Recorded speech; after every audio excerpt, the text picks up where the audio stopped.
ETF index mutual funds నేర్చుకుని stock మార్కెట్లో రాణించాలనుకుంటున్నారా? వెంటనే ఈ నెంబర్కి కాల్ చేయండి. నమస్తే రమగారు. నమస్తే జయ. రమగారు, మనం మహాభారతం మాట్లాడుకుంటూ ఉన్నాము. భీష్ములు వారి దాకా వచ్చాం. మరి తల్లి ఆయన్ని వివాహం చేసుకోమనింది. ఆయన ఏం చేశారు? మరి భీష్మ శపథం చేశారు కదా ఆయన. అదే వివాహం కుదరదని ఎలా ఒప్పించారు? ఆయన వివాహం చేసుకోలేను నేను. మనం ఒక విధానాన్ని అవలంబించవచ్చు.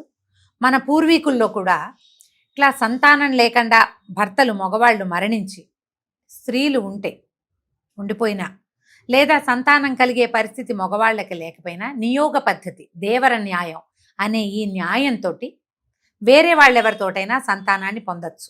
అనుమతితోటి, భర్త అనుమతితోటి లేదా అత్తగారి అనుమతితోటి వీళ్ళు సంతానాన్ని పొంది వంశాన్ని కంటిన్యూ చేసేందుకు ఒక అవకాశం ఉంది. మన ముందు కాలంలో ఇలాంటివి కొన్ని జరిగినాయని ఆయన 2-3 దృష్టాంతాలు తల్లికి చెప్పాడు. వాళ్ళ ముందు కాలంలోనే జరిగింది. మనం ఇప్పుడు అనుకుంటున్నాం ఏంటి ఇప్పుడు అదేదో తప్పో ఒప్పో అనుకుంటున్నాం. కాదు, ఆ కాలంలో ఉన్నదమ్మా అది. ఇప్పుడు ధర్మం తప్పి చెయ్యకూడదు. భర్త ఉండగా భర్తకి సంతానం పొందే అవకాశం ఉండగా వీళ్ళు ఏదైనా చేస్తే అది అక్రమ సంతానం అవుతుంది. కానీ భర్త లేకపోయి ఈ వంశాన్ని ముందుకు తీసుకెళ్లేందుకు పెద్దల అనుమతితోటి సద్బ్రాహ్మణుడు గాని, ఒక తపస్వి చేత గాని, మళ్ళీ ఎవరో వేరేవా జాతులు కాదు, క్షత్రియులకి బ్రాహ్మణ సంతానం పనికొస్తుంది. విలోమం కాకూడదు, అంతకంటే చిన్న జాతులతోటి వెళ్ళకూడదు. పై జాతితోటి సద్బ్రాహ్మణుడు లేదా ఒక మహర్షి, ఋషి వాళ్ళ సంతానాన్ని ఇలా మన క్షేత్రజులుగా వీళ్ళని ముందుకు తీసుకెళ్లొచ్చు. దేవర న్యాయం అని ఇది ఒక న్యాయం ఉంది. నియోగ పద్ధతి అంటారు. ఆ నియోగ పద్ధతి ద్వారా అమ్మ మనం ఇలా చేయవచ్చు. అంబిక, అంబాలిక ఇద్దరు ఉన్నారు, యవ్వనవతులు, సంతానాన్ని పొందగలిగే వయసులో ఉన్నవాళ్లే. ఇలాంటి ఒక ఆలోచన చేద్దామని భీష్ముల వారే తల్లికి ఉపదేశించారు. అప్పుడు సత్యవతీదేవికి తన కుమారుడు జ్ఞాపకం వచ్చాడు. ఆవిడ తన కన్యాత్వం చెడకుండా తన చిన్నతనంలోనే తను కన్నటువంటి కుమారుడు వ్యాస భగవానుడు. ఆయన్ని తలుచుకుంటే వ్యాస భగవానుడు ప్రత్యక్షమయ్యాడు. ఆయన పిలిస్తే వస్తానన్నారు కదా. ఆయన విపరీతమైన తపస్సు కలిగిన వాడు. అయితే ఇట్లా మా వంశం ఈ రకంగా ఆగిపోయింది, ఈ భీష్ముడి సలహా ప్రకారం నేను నిన్ను పిలిచాను నాయన, నా కోడళ్ళకి సంతానాన్ని ప్రసాదించు, నాకు ఈ సహాయం చేయమని ఆయన ఒప్పుకుంటే సరే ఈవిడ ఏం చేసింది, కోడళ్ళిద్దరికీ చెప్పి ముందు అంబికని తయారు చేసి వ్యాస భగవానుడి దగ్గరికి పంపించారు. ఈయన నల్లగా, సన్నగా, పొడుగ్గా, పెద్ద బవిరిగడ్డం, చింతనిప్పులు లాంటి కళ్ళు, తపోదృష్టి దీంతో ఉంటాడు. ఆయన ఎప్పుడూ తపస్సులోనే ఉంటాడు. వాళ్ళు ఎట్లా ఉంటారు, ఆహారం తీసుకుని నున్నగా మెరిసిపోతూ అట్లా ఉండరు, ఆహారం తక్కువ, ఆహారంతో ఉంటారు. ఆయన చూసేసరికల్లా ఇవిడికి భయం వేసింది. కానీ ఈ వంశం ముందుకు తీసుకెళ్ళడానికి కోడళ్ళుగా తమ కర్తవ్యం అత్తగారు ఉపదేశించి పంపించింది కాబట్టి ఆవిడ కళ్ళు గట్టిగా మూసుకుని ఆయనతో సంగమించింది. ఆమె గర్భవతి అయింది. ఆమెకు ఒక కుమారుడు కలిగాడు, పుట్టు గుడ్డివాడు, కళ్ళు లేవు. బాధ వచ్చేసిందో వీళ్ళకి. పుట్టిన పిల్లాడికి కళ్ళు లేవే.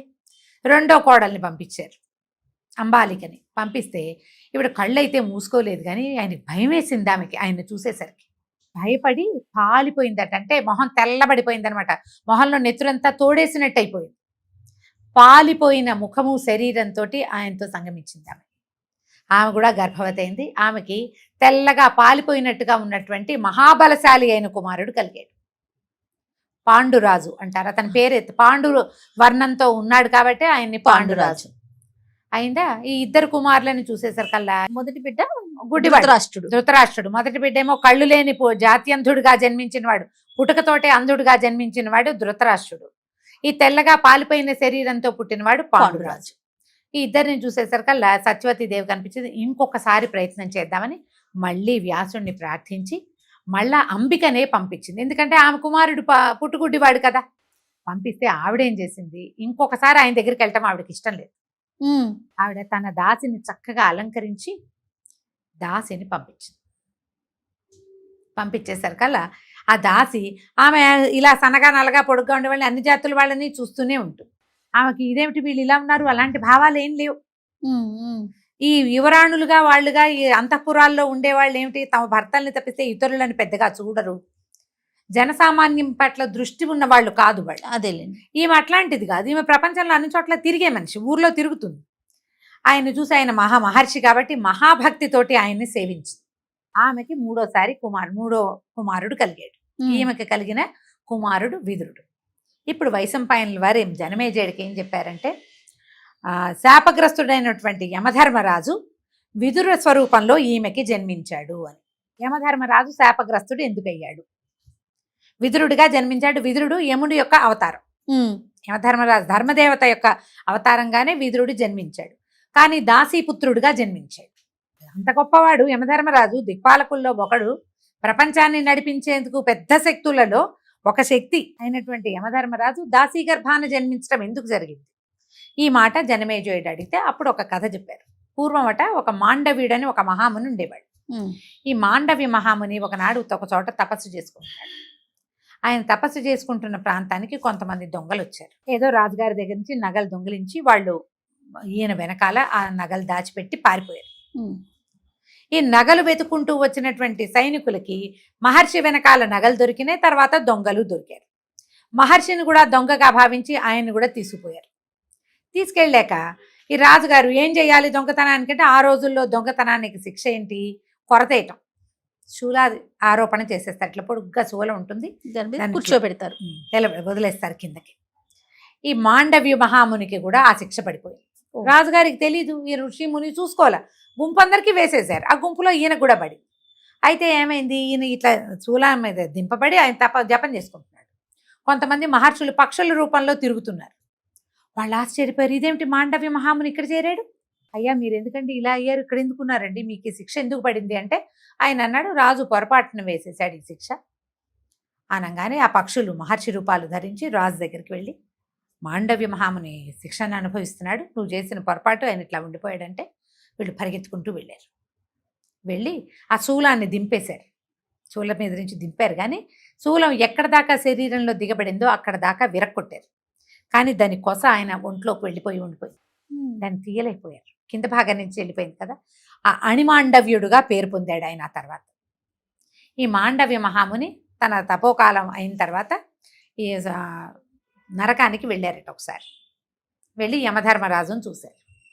చూసినప్పుడు, నువ్వు నాకు అలాంటి శిక్ష ఎందుకు వేశావు, ఇలాంటి ప్రత్యక్ష నరకాన్ని చూసేటువంటి ఇది నాకు ఎందుకు వచ్చింది, అలాంటి శిక్ష ఎందుకు పడింది నాకంటే, యమధర్మరాజు ఏమన్నాడు, ఎవరెవరు చేసిన పొరపాట్ల ప్రకారం వాళ్ళకి మరణశిక్షలు వస్తాయి, మరణం కూడా అలాగే వస్తుంది.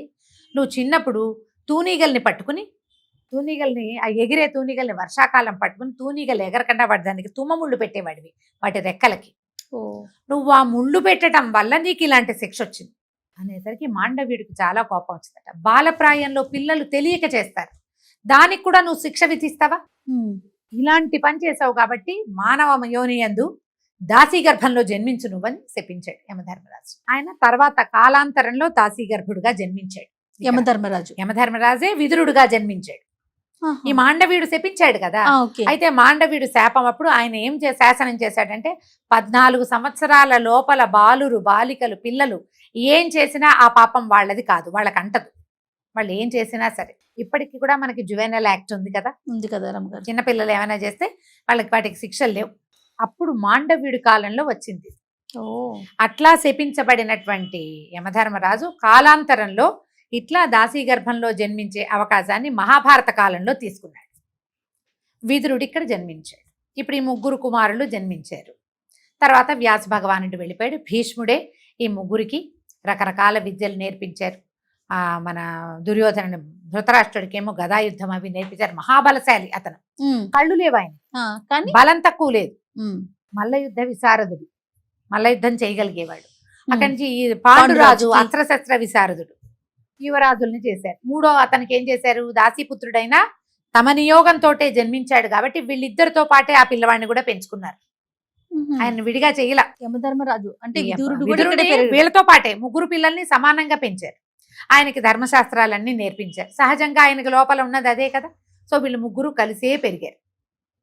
ఈ కలిసి పెరిగిన క్రమంలో ఏం చేశారు, ఈ భీష్ముల వారు పిల్లలు కొంచెం పెద్దవాళ్ళు అయ్యాక యవరాజు పట్టాభిషేకం చేశారు, విదురుణ్ణి మంత్రిని చేశారు. ఈ పాండురాజు ఇది చేసి అంటే దిగ్విజయం చేసి చుట్టుపక్కల రాజ్యాలన్నిటినీ జయించుకొచ్చాడు, రాజ్యాన్ని విస్తరించాడు. బలశాలి అతను, పైగా అస్త్రశస్త్ర విశారదుడుగా అలా ఉన్నాడు. అయితే వీళ్ళు కుమారులు కొంచెం పెద్దవాళ్ళు అయ్యాక వీళ్ళకి వివాహాలు సంకల్పించి గాంధార రాజు అయినటువంటి సుబలుని యొక్క కుమార్తె గాంధారిని ధృతరాష్ట్రుడికి ఇచ్చి వివాహం నిశ్చయించారు. సుబలుడు సంతోషంగా ఒప్పుకున్నాడు. కానీ చుట్టాలంతా వ్యతిరేకించారు. జాత్యంతుడు అతనికిచ్చి వివాహం చేయటం ఏమిటి, అంటే గాంధారి దేవి ఒప్పుకోలేదు. తండ్రి మాట ఇచ్చాడు కాబట్టి నేను వివాహమే చేసుకుని తీరుతాను, ఆయన చూడలేడు కాబట్టి నేను కూడా చూడను అని చెప్పి వివాహం అవగానే ఆవిడ కళ్ళకు గంతలు కట్టేసుకుని సొంత పిల్లల్ని కూడా చూడలేదట ఆవిడ. పాతివ్రత్యం ఆ రకంగా అవలంబించింది. తండ్రి వాగ్దత్తగా ఉన్న నాయన దాన్ని నన్ను ఇచ్చి చెప్పాడు పిల్లని ఇస్తానని, కాబట్టి వివాహమే. అయితే మహాభారతంలో ఒక చోట ప్రత్యేకంగా చెప్పబడతారు, ఈవిడికి ఇంకా సోదరి చాలా మంది చెల్లెళ్ళు ఉన్నారని, వాళ్ళందరినీ కూడా ఈయనే ధృతరాష్ట్రుడే వివాహం చేసుకున్నాడు అని.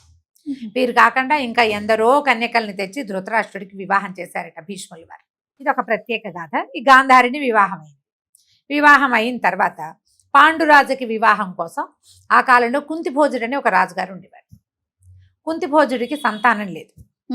ఆయన తన బావమరిది అంటే మేనత్త కుమారుడి దగ్గర నుంచి ఆయనకి పుట్టినటువంటి సంతానంలో చాలా మంది 4-5 ఆడపిల్లలు మగపిల్లలు ఉంటే వాళ్ళల్లో పెద్దదైనటువంటి పృథ అనే అమ్మాయిని తెచ్చి పెంచుకున్నాడు. పృథ తన మేనమావ గారింట్లో పెరిగింది. కుంతిభోజుడి ఇంట్లో పెరగటం వల్ల ఆమెని కుంతి అని పిలిచేవాడు. ఈ పృథ చక్కగా చాలా బుద్ధిమంతురాలు. ఈవిడెవరు? వసుదేవుడి చెల్లెలు, అపచెల్లెలు, అక్కయ్య చెల్లెలు, సోదరి, వసుదేవుని సోదరి. ఈ వసుదేవుని సోదరి మండలిలో ఇంకా చాలా మంది ఉన్నారు. ఒక ఆవిడేమో శిశుపాలుడి తల్లి. శిశుపాలుడి తల్లి కూడా వసుదేవుడికి సొంత సోదరి. ఈ పిల్లని పెంచుకుంటుంటే ఈ పృథ వాళ్ళ ఇంటికి, కుంతిభోజుడి ఇంటికి ఎందరో మహర్షులు ఋషులు వీళ్ళంతా వచ్చేవాళ్ళట. ఈ వచ్చిన ఋషుల్లో దూర్వాసుడు అనే మహాముని ఒక ఆయన పరమకోపిష్టి. ఆయన సేవకి ఈ పృథ అమిత నిదానస్తురాలు సహనశీలి అయిన పృథని నియోగించారు. పృథ ఆయన్ని విశేషంగా సేవించింది. ఆయన అక్కడ ఉన్న నాళ్ళు ఎంతో సేవిస్తే ఆయన ఏం చేశాడు, ఒక ప్రత్యేకమైన మంత్రాన్ని పృథకి ఉపదేశించాడు. ఈ మంత్రంతో నువ్వు ఏ దైవాన్ని ఆవాహన చేస్తే, ఎవరిని ఆరాధిస్తే అతడొచ్చి నీకు సంతాన భాగ్యాన్ని ప్రసాదిస్తాడు అని. చిన్నపిల్ల, వివాహిత కాదు. ఆయన మేము మంచి కోరి ఇచ్చాడు.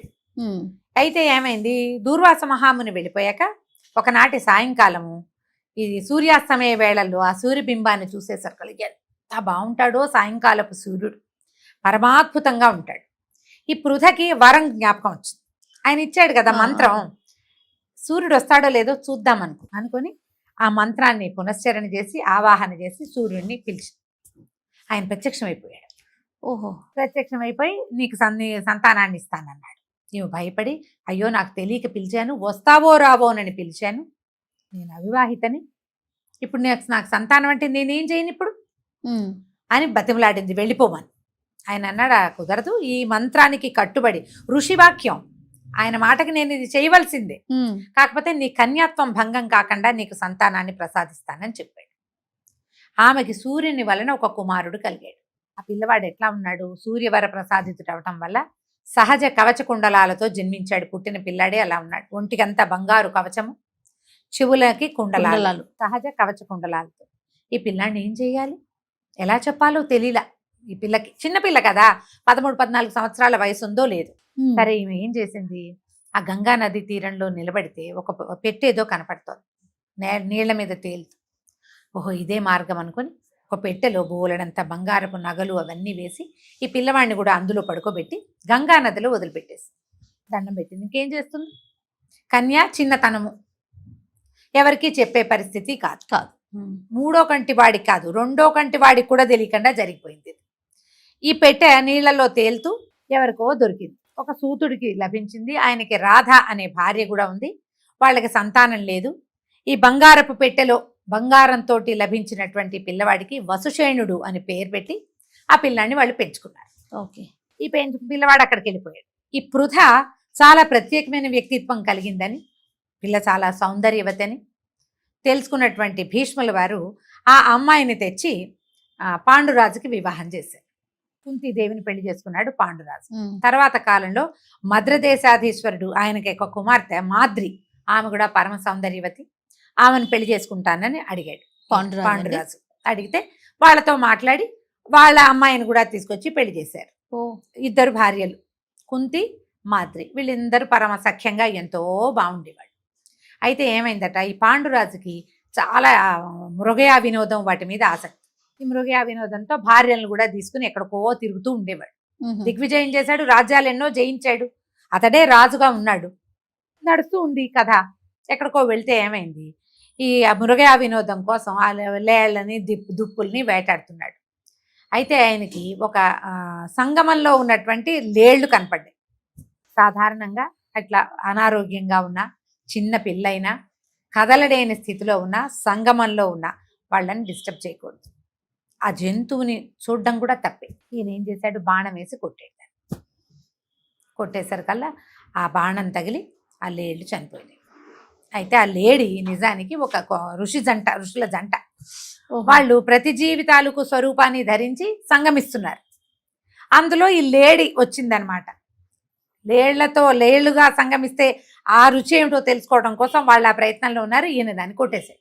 ఆ చనిపోతూ ఆ లేడి ఆయన ఋషి, నువ్వు అసలు సంగమంలో ఉన్నదాన్ని కొట్టకూడదు, చూడకూడదు, నువ్వు చేసింది తప్పు అంటే ఈయనేమన్నాడు, నేను మృగయా వినోదం చేశాను, లేళ్ళని వేటాడాను అంతే, మానవ సహజమైంది వేట, నేను అదే చేశానంటే కాదు, నువ్వు ఒట్టిగా వేటాడలా, సంగమిస్తున్న జంటను వేటాడేవు నువ్వు, కాబట్టి నువ్వు భార్యా సంగమం చేస్తే చచ్చిపోతావు నువ్వు అని శపించేశాడు ఆయన. అప్పటికి సంతానం లేదు. కుంతి మాదిరి లోటు లేకుండా ఈయనకి 2 భార్యలు. ఏం చేస్తాడు ఆయన? పరమ దుఃఖంతో నేను ఇంకా భార్యా సంగమం చేస్తే మరణిస్తాను, కాబట్టి ఇక నేను సంగమం చేయలేను, మీతో పాటు నా కాపురం కుదరదు, మీరిద్దరూ రాజ్యానికి వెళ్ళిపోండి అని భార్యల్ని వెళ్ళిపోమన్నాడు. నేను ఈ అడవిలో ఉండిపోతాను, సన్యసిస్తాను అని బతిమలాడాడు. వాళ్ళు ఏమైనా సరే నిన్ను వదిలిపెట్టి వెళ్ళమని, 2 భార్యలు నిన్ను విడిచిపెట్టి వెళ్ళమని, నీతోటే ఉంటామని ఆయనతోటి అక్కడే ఉండిపోయారు. ఇది చూడు, శంతన్ మహారాజుకి సంతానం లేదు, ఆయన సంతానం పట్టినట్టే కుమారులు చనిపోయారు. మిగిలిన ఒక్క కుమారుడు ఆయనేమో పెళ్లి చేసుకోని అన్నాడు, మళ్ళీ పెళ్లి చేసుకుని 2 కొడుకుల కంటే వాళ్ళకి సంతానం లేదు. వాళ్ళు నియోగ పద్ధతిలో సంతానాన్ని పొందారు. అవును. మళ్ళీ ఆ సంతానాల్లో కూడా ఒక ఆయన గుడ్డివాడు, రెండోవాడు ఈయనైతే ఈయనకి మళ్ళీ సంతానం లేని పరిస్థితే వచ్చింది. పాండురాజు వీళ్ళకు కూడా ఇదే పరిస్థితి వచ్చింది. ఇప్పుడు ఈ పాండురాజు ఈ స్థితిలో ఏం చేశాడో మనం వచ్చే భాగంలో తెలుసుకుందాం. తప్పకుండా రమ్మగారు. నమస్తే. నమస్తే.